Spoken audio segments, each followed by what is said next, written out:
This week on the Unamplified Podcast. Hello, welcome back to the Unamplified Podcast.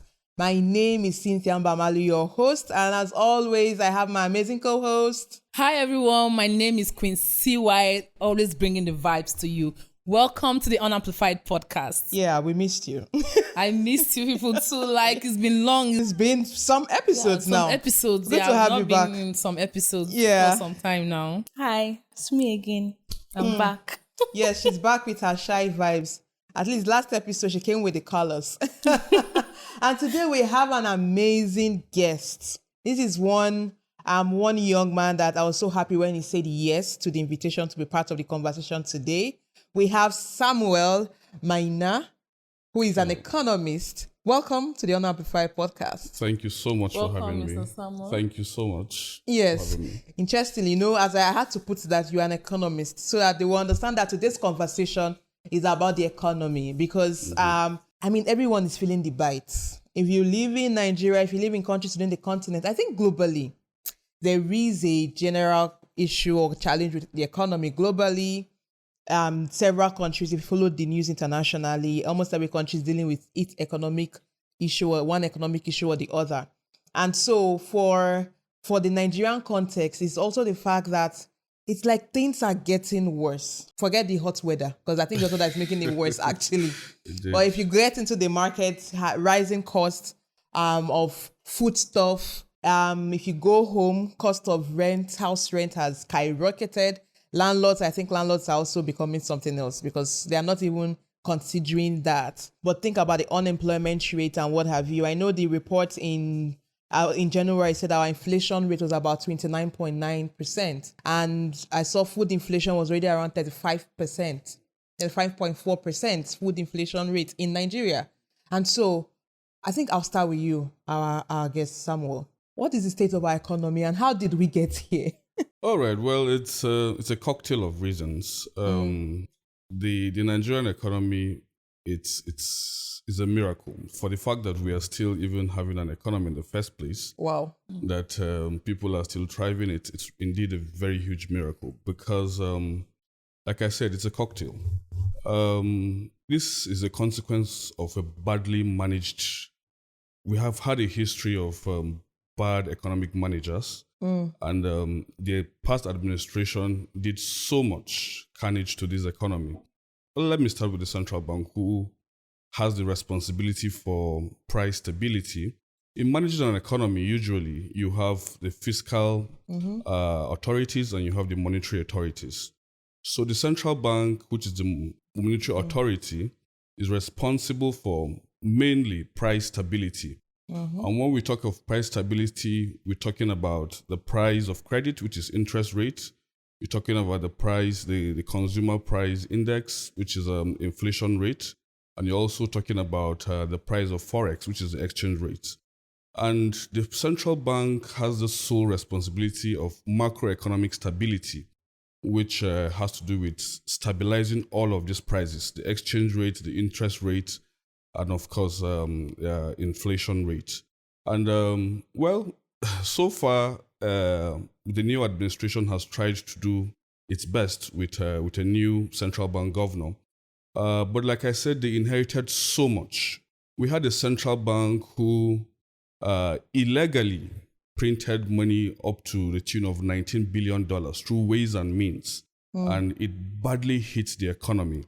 We've also had so much uncollateralized loans. We've had so much economic recklessness, actually, from the past administration. So that has been part of the heat that we're facing right now. Of course, talking about the exchange rate, like we all know, Nigeria virtually imports everything. If you look around this room, almost everything around was not made in this country. And that alone accounts for a lot of the inflation we face. Because the exchange rate has almost doubled in the past 2-3 months. And that has had a direct impact on the cost of living. You can imagine the fact that we used a dollar some months ago was exchanging for what? Less than 1,000, but right now, once upon a time, yes, right, because right now it's exactly. I think the last time was 1,600. The last time I checked. Yes, I think it's evolving somewhere around 1,400 or so. 1.5. Okay, so that means it came down a bit. It came down. It even came down did. to 1.2. I think early this week. Yeah, but you see, all of this demand side management of the economy. Yeah. The major problem, well, I sympathize with the economic managers, especially at the central bank, because most of our problems is actually on the fiscal side. As long as we don't ramp up production and exports, we cannot end this forex. And we importing everything has a direct impact on inflation and all of that. So exchange rate has had a lot of impact on the economy. Secondly, inflation rate. We know what has happened to our farmers in the farms. Yeah. We know that has driven up food prices. And we know all of the economic saboteurs within the economy that have also just hoarded. Because I will be coming to food items and all that. So there, like I said, it's a lot of cocktail of reasons. But I think so far they are trying to make some effort for the fact that we've had some little stability. I think it's some kudos to our economic managers at the central bank. So you made mention that CBN the past administration printed excessive money. Please, how can you elaborate on that? How it's affecting the economy right now, the excess printing of Well, of course, inflation is, to a layman, it's too much money chasing too few goods. And when you have so much liquidity, it of course drives up inflation rates. So it's a kind of loan from the central bank, printing money. Usually in better climes, you earn what you call seigniorage from printing money. For instance, in the US, $100 bill, of course, the Federal Reserve's the Federal Reserve gains about 14 cents for printing $100 bill. But in our own climb, because we just started recently printing money ourselves. We used to print it outside the country and all that. So when you print money, we lose. We lose so much, and it also causes huge economic costs by way of inflation in our economy. So that's the way that ways and means trigger inflation and all that. Yeah, because thank you for asking that question. Because as you were I'm also looking at the fact that, and you mentioned that our current economic reality was not born today. This is a carryover of so many failed economic policies or lack of leadership when it comes to fiscal policies in Nigeria, because I think it even extends beyond the last administration. It does. I was reading an article the other day, and they said we've built a system that is faulty in the sense that for almost from 1999 till date. So if you think about transition today, I don't want to look at the military era and all of that, because at least when we moved to civilian rule, the idea was policy-wise, legislation-wise, that you'd have Democrats and working with as many experts as possible to build the system. Because most times the challenge dictatorship is military dictators can wake up and just say, this is what I want to do, and no one can question them. Right? But the idea was in democracy, if you put a policy, you have expert professionals who can question it, and you can bring people to the table and have those conversations. But it seems like we keep going around the issue. And now within the context of post-COVID world and the world trying to recover and recuperate after the pandemic, and then the existing wars that we have, if you think about Gaza, you think about Ukraine and Russia, it's internally, we have a lot we're grappling with beyond the global context. But it's almost like if we had a foundation, maybe we wouldn't be playing catch-up. Because now I feel for this government in a sense that this is something that wasn't created. But I also do not feel so much on the government because they are part of the political elite. Indeed. And the idea is we've had a recycling of people in power. And so there are no new faces or new players in a sense when it comes to policy decisions. So at the end, the political elite, for me, are part of the reasons we're where we are. Yeah. But I want to bring in the question around the average Nigerian, the average citizen. What is the current reality? You were talking about you went to make your hair, and all of a sudden, this beautiful hair, do I want to believe? You were Yes, because which looks simple for me, and you wanted to run mad when they told you the price of the salon. So what is the reality of the average Nigerian today? I wanted to fight in the market. Yes. I went to the salon. I want to braid my hairs. Normally, I use 10,000 naira to just do my normal braid with my attachments and everything I'm going to do. And they are telling me the attachment alone, one is 4,000. And you have to use at least 2 to 3 to do any decent hair you want to make. And already I'm spending 12K for just attachment alone. Then the workmanship. That's another thing, because I don't know how you are charging me that high. Is dollar affecting you as a person using your hand? Because when you ask them, why are you charging me like this? The person will be like, things don't cost. That's the word. It's not even, it's things don't cost. Yeah, everywhere. Price. Annoying. Yeah, what's the price? When last did you do any shopping? How much is a loaf of bread now? Last time I bought bread, it was like between 800. Are you sure your own? No, she said the last time, because you said. Time I bought So when was the last time, I guess? When was the last time? Okay, actually, it was over 1K. But then, that was like some months ago. Yeah. Because last time I checked, it was 1.5. I bought bread yesterday. Not this mighty loaf. We know they have sizes. The average loaf size, the normal one that normally, once upon a time, it was 800. Yeah. Then it moved to 1,000. Yes. Not so long once upon a time. Yes, not so long once upon a time. Actually, like November. Yeah. By December. Early January. Yeah. And then the other day I went and they said 1.5. I'm like, what happened?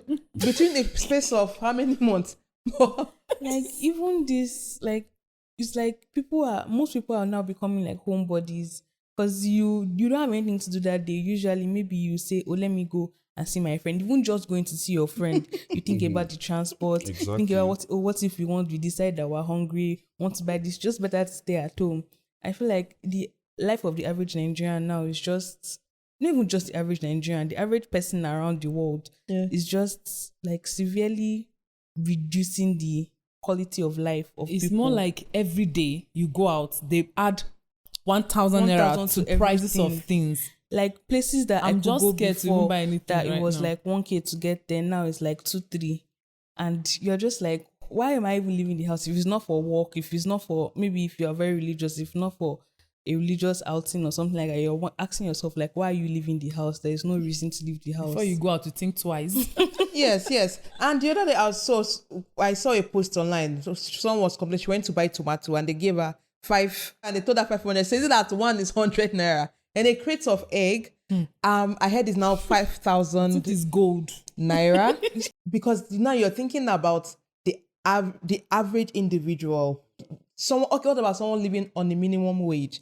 Our minimum wage is 30,000. I want to believe it's implemented across board. 30,000 naira. Most states haven't implemented Most states haven't 30,000. implemented it. Yeah. Wow. So you can imagine someone whose minimum wage is less than 30,000 naira. And you want to cook a pot of rice for your family. One mudu of rice is already getting to 2,000 something naira. So let's say you want to buy half pudu. And how much would you buy the other things to cook the rice to give you the basic nutrition, the nutritional needs that you need to survive? What about other responsibilities like fees and utility bills? So I think that we're currently in a state where everyone is facing one challenge or the other. And I want to bring the question back to the rising cost of foodstuff. Yeah. Because I was also asking myself, the other day I saw a bag of cement was shooting 15,000. 15? Yeah. Yeah, 15. At some point it got to 15,000. Yeah, because I had 10,000. That's really 15. Yeah, it was 15,000 at some point. Really? Yeah. In fact, in a day, in the space of 24 hours, the price increased about twice. Do we import cement? Because I also know that we have a lot of the materials, like iron, for instance. We should have a lot of that in our country, different states. So I'm thinking, Nigeria is a state that is blessed with several resources, natural resources, almost every state. Yeah. There's no state I will go to that say that it has nothing. Almost every state in Nigeria has something, right? We also have land, fertile land. And ordinarily, our agri sector used to boom before oil, right? True. So why is it that simple things like even onions, tomatoes, I'm thinking of the basic pepper that you get in the market, the simple food stuff. Yeah. Why are we seeing that the increase in those food stuff? And a lot of time they say because of the dollar price. Why are we experiencing this at this point? So you see, people have to cope, right? And it's their income we're talking about, right? And they also, besides selling these things, have to also purchase other things to sustain themselves. So it's really not about the fact that dollar should not affect the onion or should not affect the tomato and all that. But the tomato seller will also buy bread. Tomato seller will also need to buy other things that are imported. So he builds that into his costs, right? So it's his own way of coping. It's a coping mechanism, really. So somehow an economy it's so interconnected. So you just can't take out the fact that he doesn't import tomato and all that. And even our crop growers, there has been a lot of issues associated with crop growing in Nigeria. Well, the climate change, the insecurity, and all that. The middleman's manipulation of that sector too plays a lot of role. Sometimes they just come to the farms with lots of money. They just buy off the entire farm and they take them to their warehouses and store so that when those times are the internal like saboteurs. Exactly. So all of these play out in what we now find as costs. Recently, the vice president I heard was muting something like creating a price board. But I don't know how that will work because it will make competition really bad. So it will not encourage a lot of people to compete favorably and all that. So it will create inefficiency and all that in the system. So I don't know how that is going to work, but I think there should be something that should be done about pricing because people just wake up and unilaterally just increase prices. Now, what are some of the examples that we can see, we can borrow from as a way of regulating prices? Well, I think the pricing board that we talked about, it used to be in existence, I think sometime in the 70s. There was a commodity exchange board that had price ceilings and price caps. So when you bring your commodities, they understand that, okay, this was the cost of growing, this was the cost of this, and then they peg a price for each commodity. So that could kind of work. But like I also said, it might hit on competition. So, but it will also kind of destroy the monopolistic powers in this industries. So I think a pricing board may work, but it has to be also well checked. And like I said, I sympathize so much with the central bank because much that has to be done has to do with the fiscal side. And this is solely responsibility of the Ministry of Finance and also the Ministry of Trade and Industry. I don't hear so much happening in that area. I see the central bank always taking all the bullets and all that. True. But a lot of things have to be done on that side, on the fiscal side, really. The Minister of Trade and Investment has to be so aggressive. They need to have a very aggressive regulatory system. And also I need to hear something happening also in the Investment Promotions Board. Yeah. I need to hear something happening also in the Export Promotion Council and all that. Those are the people that would help us at this time because this is a very huge crisis in our hands. And like we know, an economic crisis has a direct consequence on the social political stability of a country. And so it must be taken very, very seriously. I think our economic managers must have some form of coordination. The fiscal authorities must have coordination with the monetary authorities. I remember during Obasanjo's time, there was an economic team and we knew them at our fingertips. Yes. And, they came together they came together almost every week, at least once or twice a week, and they briefed us on what was happening. And we having this cost of living crisis calls for something like that. You know, the last time I saw the president sitting with some private sector operators like Elumelu, Dangotes, but I don't think that is the way out. I don't think that is the way out. Because I also have trust issues when it comes with those, because most of them are also they're comfortable with monopoly, of course, in a sense. Of course. And so I also don't think that kind of conversation will provide a kind of robust solutions that we need. Indeed. They are all out for profits. Exactly. You know, we should hammer on regulation right now. You know, how to bring all of these people together to regulate them. We saw what the FCC, PC did with Sahad. Yes. I think it was shut down from 7 a.m. to 5 p.m. Yes. I think we need to go hard. Fixing. We need to really go hard on hoarders. I'm not bringing them out now, but I think there should be some real aggressiveness on the side of regulation. Yes. I mean, hoarders, because they also are what I would say the internal forces causing a lot more or sabotaging the policies, the efforts in the country. Now I want to bring in the ideas from my co-host. Like, what are those things you think can be done to even make the situation a bit more manageable for the ordinary citizen? What are some of those simple things? Because we know that wage increase is not going to happen across the board. Yeah. For me, I think we, the citizens, we are even part of the problems. Because when inflation, when prices are going high, people take advantage of it. Yeah. Things that are not meant to be of high price, you see them adding their own prices to it and making it so ridiculous for you to price. So if we as citizens should have a little bit of humanity in us, we should at least help ourselves first before we can even start calling on government to help us. Let's help ourselves to fix our own self, because government cannot be doing what they are doing. Okay, now the prices of dollars are down, but the prices of things are still high. Even those that bought those prices at a very less... Yeah, bought those things at a lesser price, rate. Yeah. They will increase because they heard. Dollar don't rise, they just heard. They will increase their price. And when the dollar falls, they will not even bring down their price. They will leave it at that. And it keeps going like that. Yeah. So I think we should help ourselves. Because we say what goes up never comes when it comes to Nigeria. It doesn't obey the law of gravity. It doesn't obey the law of gravity. Yeah, so like you were saying, I think it's important for us to like check ourselves as citizens. But then the government there should be more strict regulations concerning price manipulation, right?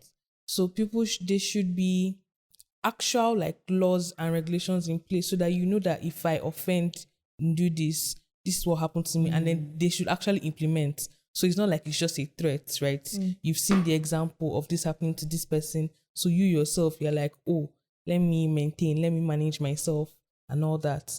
And also on an individual level, I feel like there are some things that we can even do as citizens to help ourselves. Like, some people have some skills that they think they can't do anything with those skills. Like they think it's a useless skill, but I don't think any skill is useless. I think if there's something you think you can do, just start it, try it. You don't know who you might be helping with that skill, and it can also help to improve your quality of life. Yeah, because I want to get into the self-reliant. Like you knew that's where I was, moving into. A lot of the challenges we're dealing with also borders on the fact that we're not producing. Truly. Yeah. And it's not like we don't have what it takes to produce. Like I said earlier, we have the natural resources. We have reasonably fertile land. We don't have major disasters, natural disasters like some countries. Solid minerals. Yes. Why is it difficult? Why are we still struggling to be self-sufficient and self-reliant? Because when we talked about it's Export Promotion Council and Federal Promotion Commission. When we talked about all of that, I was thinking internally, do we even produce enough food to feed Nigerians? We're a country of about 200 million plus. Do we produce enough to feed ourselves? And then sufficient to export. I know exporting is not just production, it's quality. Truly. So standard, because you don't just export, it has to meet particular standards. And that is not determined by our fact. There are global standards on what fits based on the country that is hoping to import from you. So on the path to self-reliance, what can we do differently to truly be a nation of that is self-reliant, but also self-sufficient in a way? Yeah. Well, I think Nigeria has been called a country of potentials for too long. Potentials, we need to change that. We need to move from potentials to action. We need some motion. It's been just potential for just too long. Yeah. Answering your question on whether we can be self-reliant, of course we could. Whatever thing you can talk about, is it rice, is it beans, whatever it is, veggies and all that, we have abundant fertile land. But I think our major problem has been one, policy, two, the lack of political will. Well, we've seen in the past administration a pyramid of rice somewhere. Yes, rice pyramid. Yeah, and I heard somebody saying that it's now a pyramid of lies. we just can't find the rice anywhere. We can't find it. Yeah, so indeed we have enough to feed Africa. We have enough to feed the entire continent. But I think there is no proper coordination. There is no proper planning. We've had so much agricultural programs that have come and gone. Yeah. Every administration. We've had Operation Feed the Nation. We've had all of this. But have we really, really lived up to our responsibilities? Have you lived up to our potentials? The answer is no. So I don't know. I have not been following what has been happening with the current agri minister, but I think so much needs to be done in that sector to ameliorate. Nigeria should not be grappling with issues of food prices. We have no business about that. Actually. We really don't have any business. And talking about sustainability, I think you were also talking about self-reliance of the youths. Okay, of the youth, yeah. Yeah, and well, Nigeria's median age is 17 years. I think it was 18. Okay, 17, 18. 18, yeah. 17. All right. We have about 60% of the population that are between the ages of 18 and 35. That's a lot. But how many of these youths can actually plug in all this effort into productivity? How many of these youths are educated? Most of these Western countries and Eastern countries have a declining youth population. Nigeria can give the world that. If we educate ourselves, acquire these soft skills that is globally in high demand, I think we can also forget about all of this earning in our domestic currencies. People who have ventured into soft IC skills, YouTube video editing and all that, they earn so much in dollars. And most of them don't even care what's happening with It's actually, let me come into that. The youth, not the young people, as you said, not that we don't have them. We actually have those that are educated, that have trained themselves to work and are willing to work, but there's no platform for them. The government are not doing anything to help them. Like the enabling environment. Yeah. There's no enabling environment for them. So most of them, they jackpa. That's another most of them, they look for something else to do. Yes. They go into YouTube, content creation, just to help themselves because of frustration. True. So I cannot really blame them for that, if I'm to say. You're right. Yeah. You're right. Yeah, because the enabling environment is key. It's one thing, when you talk about skills. Yeah. I think there are two sides of this conversation. Yeah. The first is we need to think inwardly. Yeah. What do I have? What can I do differently?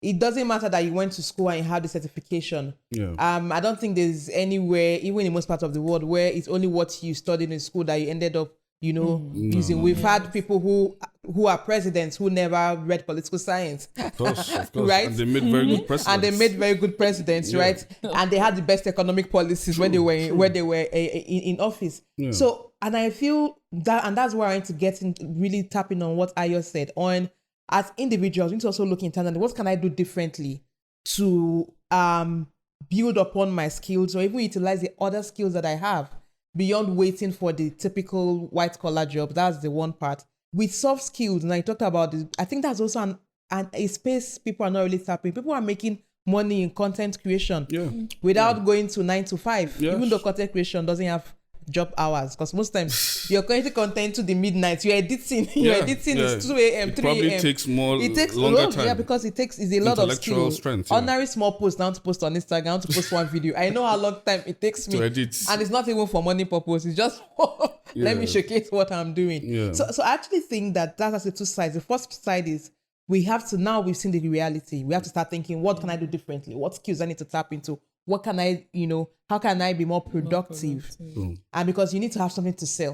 Of course. Then the second part is the enabling environment, like you said, because it's also about, do we have a good enabling environment to support talent, to develop, to support skills, to even encourage younger people to want to invest in Nigeria. A lot of young people their goal now is to get out of the country. You see, if you follow all these prayer sessions, and almost when you tune into one YouTube stuff, or you see prayer visa, like my visa will be granted, my visa will be approved, this, people are taking loan to relocate. Yeah. Selling their houses to relocate. Yeah. And I have nothing against Japa, but I'm worried with the sense of hopelessness, because I think is that sense of hopelessness, there's no hope here. Let me get that. And I think that is what our government is not looking at. That so the agenda may be renewed hope, but renewed hope is beyond a term, it's beyond a catchphrase. It's about the actions that would happen. What are those policies? From as an economist, because this is your stuff. Yeah. What are those policies you think that the government needs to prioritize now, at least to help us manage this economic crisis? That's the first part. Second part is there hope in sight? Because this hopelessness can only be addressed with hope in sight. People want to see, is there light at the end of the tunnel? Is there any hope in sight in 2024? Not in the next 10 years, in this 2024. Yeah, so I think this government is doing some new things in that industry. We now have a Ministry of Arts and Entertainment, which wasn't there before. Yeah, I think it's the creative economy, something like that. So that's something. At least they now have a budget line that something is being done. But it's to look into those quick deliverables.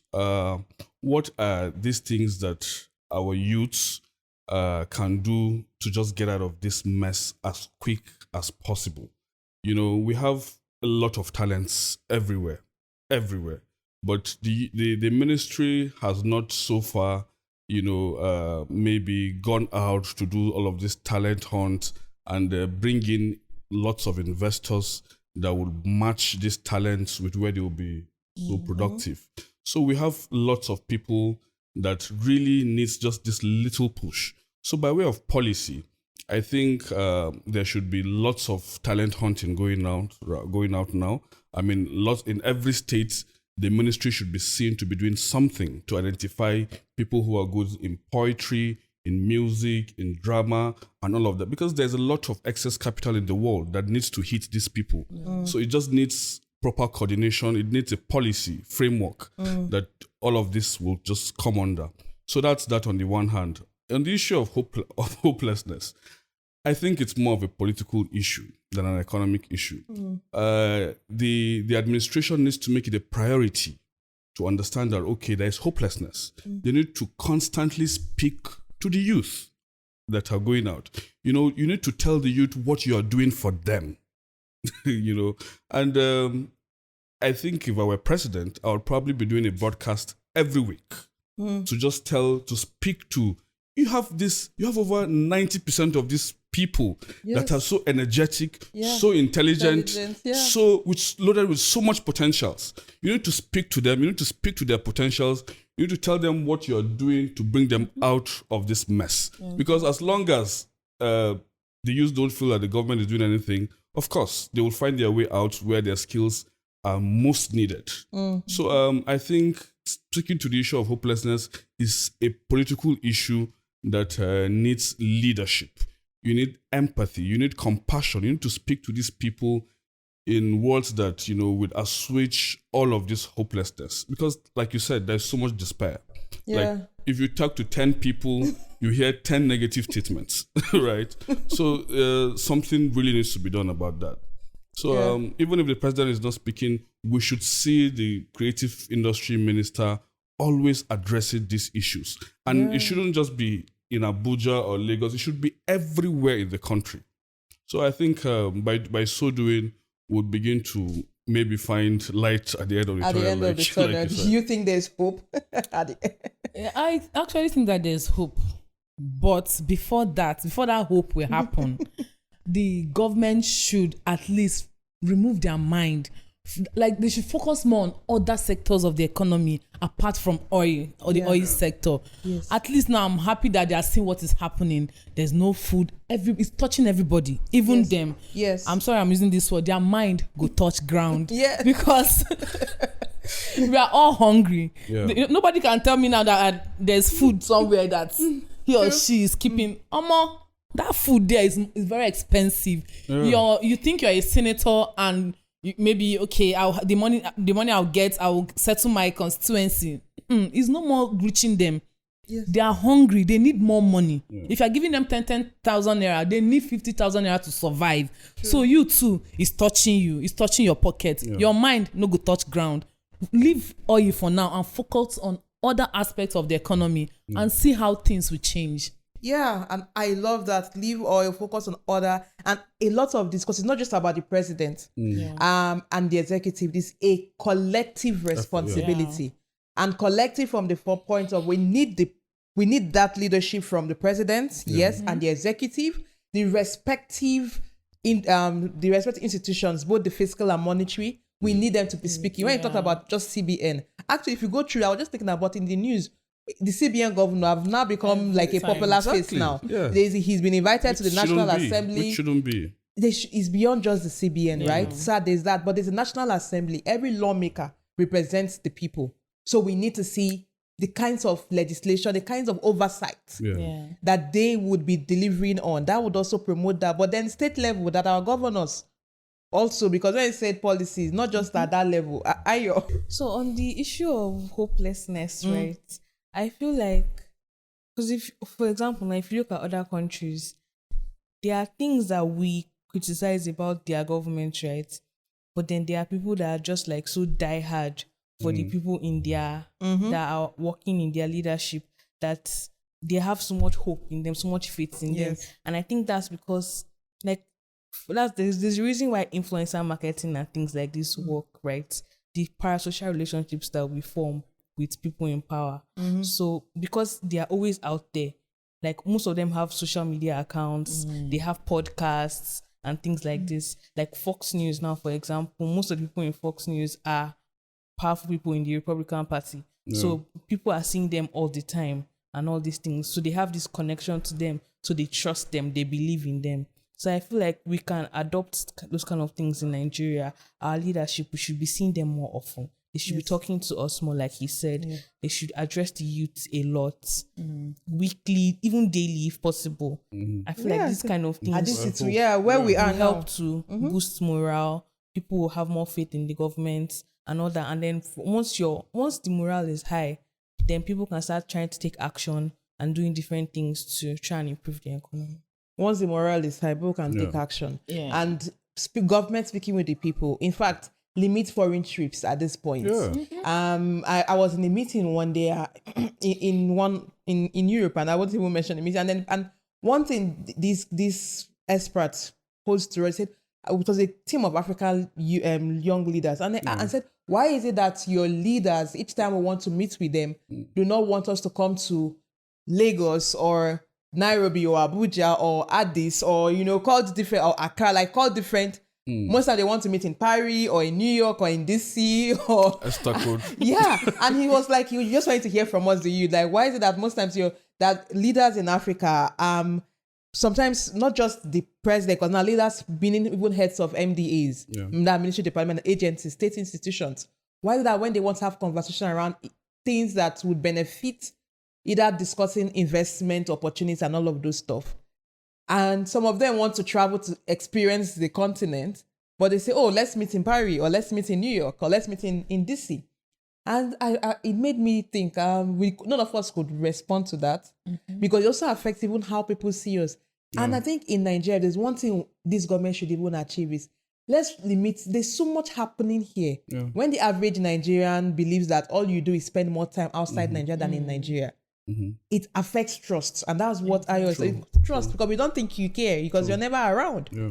That's one. The second is, and yes, you may give Independence Day speech or Democracy Day speech, but with the current realities, we want to start seeing weekly briefing. Exactly. Let us know what is happening, because communication helps even dispel some rumors and misinformation and disinformation. With better communication, people will begin to even have that trust in government. And then I think for me, the subnational level, the state governors, a lot of times they act like they are not the chief executive officers of their states.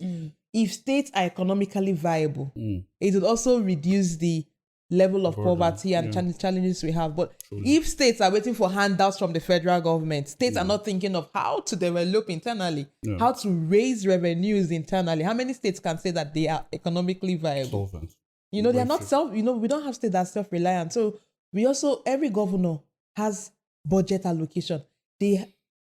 Most times people don't even ask them questions at the state level. They are like emperors at the state level. Yeah, because most times you challenge a governor at the state, things that happen at the state level can be crazy. Yeah. And I think we need more state governors to be awake to their duties. Governors and the state assembly to be awake to their duties. But, every time we start conversation, economic conversation is paining me, because everywhere, like Cynthia said, even to go to the salon now, even me, I know they go salon again. I don't do my hair myself because everything is expensive. I want to just learn how to start making my dresses so that I will stop buying clothes. I will start sewing too. Yeah, even to go for lunch, which is why it's cheaper now to just cook and take your food to work, because if you think of how much you will spend to drive to go and eat, things are just really expensive. And a lot of Nigerians are not feeding. People can't afford to eat one meal in a day. There are lots of people that can't afford to feed themselves in a day. Truly. And I think that is a major challenge. It's been an amazing conversation so far. Thank you so much, Samuel Mina. Thank you. For really, really agreeing to spend this time with us. We know you have a very busy schedule, but we really appreciate you. Thank you for having me. It was a really good time I had here. Yes. Hope to come back some other time. Oh, don't worry. The economic conversation will continue, because there are several facets to this conversation. And then I'll leave it to my co-host to do all the final shout-outs. Please make sure you subscribe to our YouTube channel and follow us on all social media platforms. And don't forget to comment. Leave your comments and tell us what you feel about the current economic situation of the country. And shout out to some of our behind the scene. Shout out to Fredcoker, our cinematographer. Shout out to Hamilton Odemenam, our director. Shout out to DJ Drexx, our sound engineer. Shout out to Ifeanyi, he's also our cinematographer. Shout out to Momoh. Shout out to Samuel. Shout out to Chi, our amazing co-host, and Andrea, our amazing co-host. Yes, thank you. And also, don't forget to look us up on Spotify and Apple Podcasts, and also subscribe to our YouTube channel and share. Make sure you share with everybody. Share with your friends, your family, your acquaintances, even the person you met on the road. You can ask for their number and share to them. Yes, thank you. And ladies and gentlemen, we usually end with a cheers to Africa. So everyone, let's do that. And we say, when you're on, you're amplified. Cheers. Cheers.